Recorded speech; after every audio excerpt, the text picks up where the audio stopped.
Hey everyone, meet Ian. Ian is a city planner. City planners are responsible for figuring out how to best use the land and resources in an area. City planners have a lot of different responsibilities. For example, they plan where different buildings and roads will go in a new city. They might also fix cities that have a lot of traffic by building new roads or adding public transportation. Right now, Ian is collaborating with a group of city officials to make a city more sustainable. Sustainable cities minimize the impact that humans have on the environment because they aren't using up as many resources like coal and natural gas. A sustainable city is a city that uses renewable resources in a way that doesn't hurt the environment. For example, a sustainable city might use solar panels that capture energy from the sun to power buildings or use rainwater caught in rain barrels to water the landscaping. Today, Ian is writing a report to show city officials the benefits of creating a sustainable city. When the report is finished, he is going to present it at a city monthly meeting.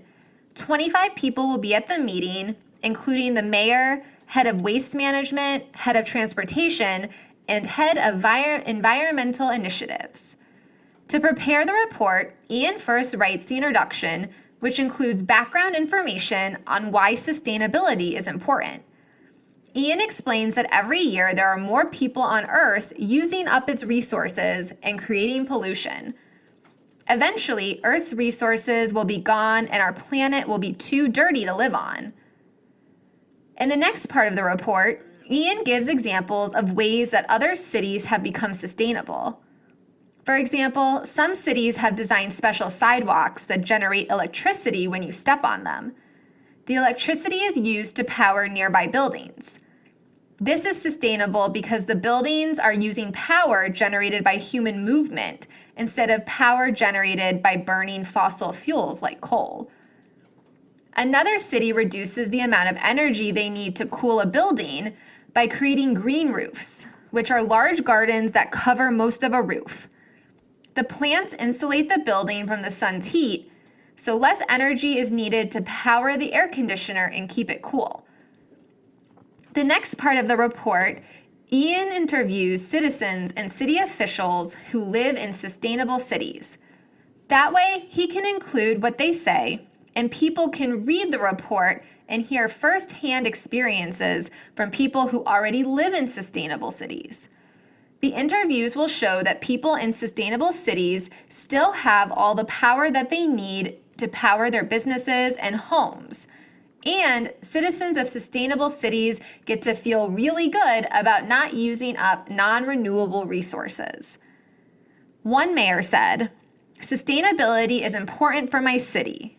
Ever since we installed solar panels, people have been really excited to show off the panels to their visiting friends and family. We have seen a large drop in the amount of fossil fuels our city uses because of the panels. And we are excited to implement other sustainable choices in the future.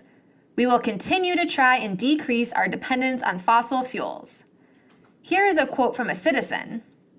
"I was on the committee that helped choose where to put wind turbines in our city. It was really cool to see all the research that goes into finding the places that will get the most wind exposure and generate the most energy. I love that our streetlights are powered by wind instead of coal now." Lastly, Ian provides recommendations for how cities can start to become more sustainable. For example, cities can install wind turbines near buildings so electricity can be generated using the wind. Cities near water can install turbines to harness the energy of a flowing river or ocean waves and turn it into hydroelectric power.